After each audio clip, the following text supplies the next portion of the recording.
É isso aí, meus senhores. Voltamos aqui para a nossa revisão. A professora Tabita aqui falou com vocês na primeira parte da aula. Agora é o professor Silvio Santos, né? A gente trocou aqui as posições. A professora está ali para dar uma rabiscada na quadra. Tô aqui, galera. Na quadra, ó. No quadro, né? Tá bom, pessoal? Joga na tela o que a gente viu hoje. Nós falamos aí sobre a primeira lei de Mendel, que é a lei do mono... Opa, calma aí. Já. Vamos lá. Já, prof. Bom, isso. A primeira lei de Mendel, né, que é a lei do monohibridismo. Tá bom, pessoal?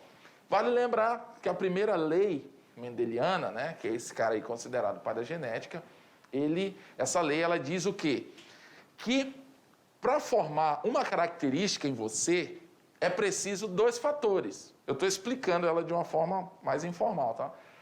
É preciso 2 fatores. Toda característica é formada pela união de 2 fatores, né? Um vem do pai, outro vem da mãe, e que se segregam na hora da formação dos gametas. Ou seja, eu tenho o olho preto.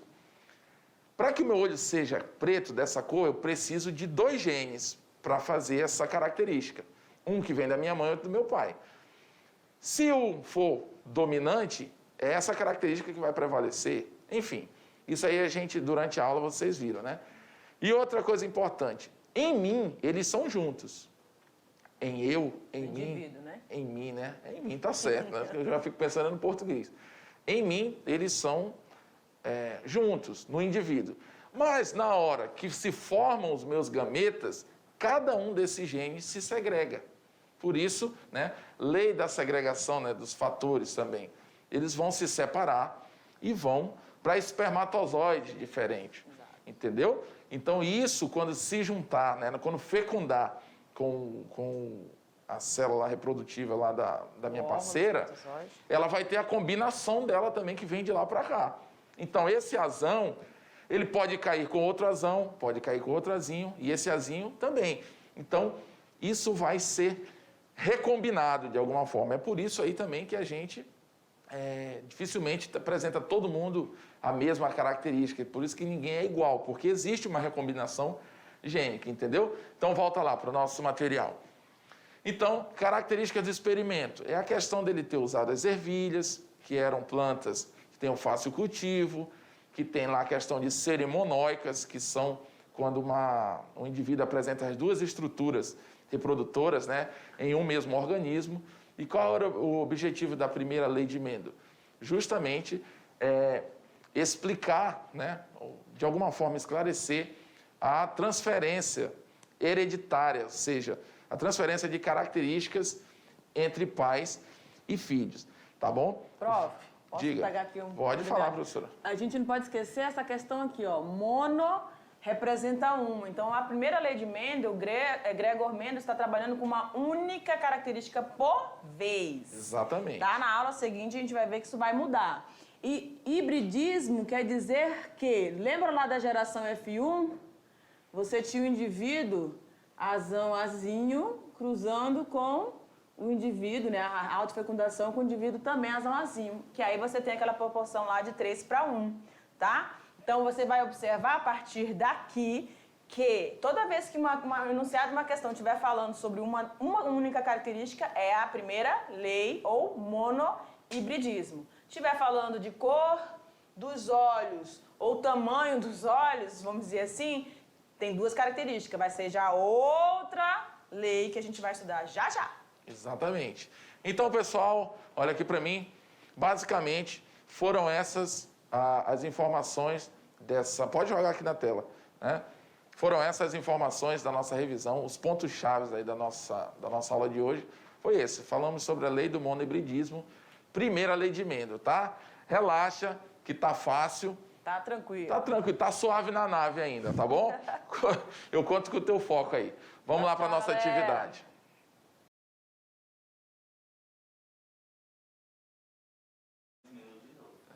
E aí, galera, estamos aqui novamente, eu, Prof. Tabita, Prof. Silvinho, para aquele momento, tá? Onde nós vamos falar, né, e verificar como que o assunto da aula anterior vai ser abordado ou pode ser abordado e pode ser cobrado em alguma avaliação, seja ela aí né, com o prof presencial ou uma avaliação externa, tá bom? Como o Enem, por exemplo, né, professora? Exatamente. Vamos agora jogar na telinha a questão de número 1, então, para a gente verificar. E a gente está falando sobre o que mesmo? Sobre a lei da segregação, né? Então, a gente está falando sobre o monohibridismo, a lei de Mendel. Então, vamos lá. Questão número 1, prof. Vamos lá. O trabalho científico exige muita habilidade e destreza na escolha do material de pesquisa e na qualidade do mesmo para se alcançar bons resultados. Gregor Mendel foi extremamente cauteloso durante todo o processo e teve êxito em seu trabalho de pesquisa. Qual das opções seguintes descreve o zelo de Mendel por sua fonte de pesquisa na formulação da primeira lei de Mendel? Ok, olha aqui para mim então. Nós estamos falando de uma pessoa, né, que priorizava muito a questão da minuciosidade, da matemática, né? A matemática sempre ela tem aquela pegada muito certa, muito segura, né? Então, Gregor Mendel também, né, aplicou aí algumas informações da matemática, né, a questão da probabilidade, proporcionalidade, e ele fez uma seleção muito criteriosa da espécie que ele iria trabalhar, para que conseguisse fazer as observações, né, rapidamente, facilmente. Então, ele pegou a Pisus sativum, né, que é a ervilha, um angiosperma, e observou a presença dessas flores e percebeu que essas flores eram híbridas, né, monóicas, desculpa, eram monóicas, e aí isso facilitou, então, a ele fazer o cruzamento que ele queria. Ele brincava ali nos cruzamentos, tá? Só que a questão está perguntando, das alternativas que a gente vai mostrar para você, quais demonstram todo esse cuidado que Gregor Mendel teve quando estava montando o seu experimento, tá? Então, a gente já sabe de qual espécie se trata, as características que ele selecionou, né? E aí a prof até deu um spoiler aí na resposta, mas vamos dar as opções no quadro? Então, vamos lá. Letra A. Utilizou o mesmo material de pesquisa de seus antecessores. Não, né, galera? Ele tentou fazer totalmente diferente de todos os outros trabalhos anteriores ao dele, né? Onde ele priorizou a questão da homogeneidade, uma questão mais homogênea, uma questão mais fácil, simples de observar e rapidamente chegasse ao resultado. A espécie que ele selecionou tinha um ciclo de vida curto. Em um ano, menos de um ano, ele já conseguia ter o resultado desses cruzamentos. Então, ele conseguia fazer as suas deduções de uma forma mais dinâmica, tá? Entre que outros tipos de materiais para observar era diferente. O tempo, né, as características eram muito variadas e aí realmente dificultava chegar no resultado mais plausível, vamos dizer assim. Questão B. Escolheu um material de pesquisa sem pré-seleção. Claro que não, né? Ele selecionou muito minuciosamente a Pisus sativum para poder fazer o seu experimento. Letra C. Executou os experimentos sem rigor científico. E aí? Foi com rigor ou sem rigor? Claro que ele foi criteriosamente, rigorosamente, né, embasando-se na questão científica. Ou seja, quando você vai fazer um experimento científico, você tem que prestar bastante atenção no material que você vai estar estudando e o tempo, gente. Ele levou muito tempo, vários anos, trabalhando com os cruzamentos dessa espécie vegetal, que é esse tipo de ervilha, tá? D. Analisou matematicamente todos os seus dados e deixou de testar suas hipóteses em novos experimentos. Não, os seus experimentos, tá, puderam ser novamente realizados por várias vezes, né? Sucessivamente, né? Várias vezes, tá? Então, qual é a alternativa aí? Qual é a que demonstra a questão está pedindo um descaso, é? Deixa eu dar uma olhada lá. Opa, não, deixa quieto, então. Vamos lá. Então, a letra D, analisou matematicamente todos os seus dados. Todas as outras opções alternativas demonstram uma falta de responsabilidade, vamos dizer assim, na montagem do experimento. E não, Gregor Mendel era muito cuidadoso, cauteloso, tá? E aí ele realmente ajudou a formar essa questão do experimento mendeliano. Tá bom? Tranquilo até aí? Vamos para a questão 2? Questão 2. Esquematize a primeira lei mendeliana e descreva os resultados obtidos por Mendel neste experimento. Ok. Então, a gente vai observar o esqueminha, olha lá, e a gente vai descrever os resultados. O que o prof vai estar ali, que está aqui perto do quadro, vai estar reproduzindo esse cruzamento para nós, tá? Então, a gente já sabe que o P representa a geração parental, ok? Isso quer dizer que esses indivíduos, eles eram puros, tá? Então, esses indivíduos, se são puros, eles têm que ter os alelos em homozigose. Como é que a gente vai ter, então? O prof vai escolher a letra que ele quiser aí. Ele pode usar azão, pode usar azinho, pode usar o pezão, pode usar o pezinho. Vamos lá, azão, azão, azinho, azinho. Então tá, esses indivíduos são frutos do cruzamento que Mendel estabeleceu. E a partir desse cruzamento, então ele obteve uma geração que ele chamou de geração filial, geração F1, tá? Nesse cruzamento, aí o prof vai fazer aí os cruzamentos dentre esses alelos. Ele obteve 100% de sementes com a cor predominante, ou seja, a cor amarela. Só que o detalhe nessa questão, né? Que apesar de serem amarelos, todos eles amarelos, você não tem mais homozigose. Agora você tem indivíduos heterozigotos, ou como ele chamava de híbridos, tá bom? Aí ele pegou 2 indivíduos desse aí e fez a autofecundação. Então você vai pegar agora 2 heterozigotos, fazer a autofecundação, e aí a geração filial desse cruzamento você vai ter uma proporção diferente. Ou que a gente chama de 3:1, 3 amarelas para 1 verde, ou você vai fazer aí 75% de amarelas e 25% verde. Deixa eu dar um tempinho para o prof terminar os cruzamentos ali. Ok. Então, ele pegou o azão com azão, indivíduo ali 1, vamos dizer assim.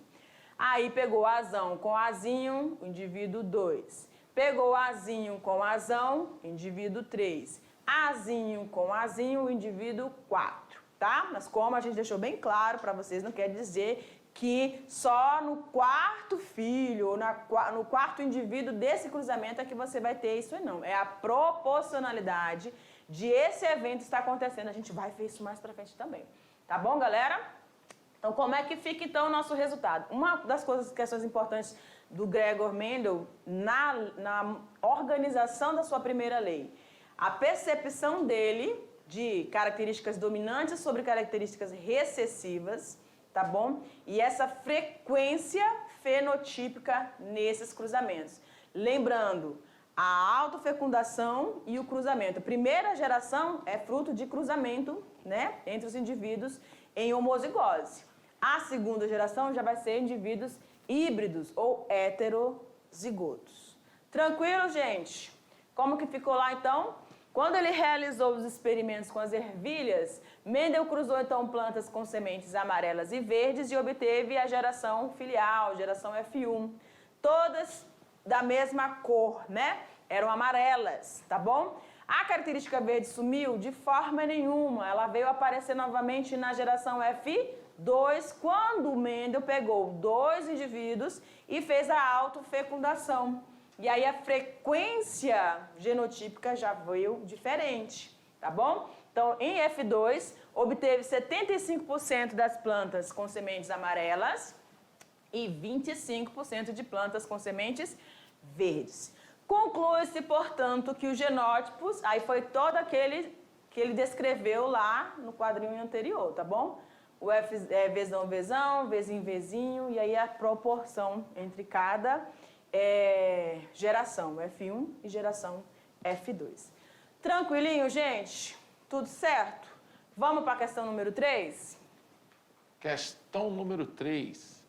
No cruzamento entre dois animais puros, sendo macho com característica fenotípica dominante, preto... Pausa, prof. Opa, vamos lá. Vamos lá.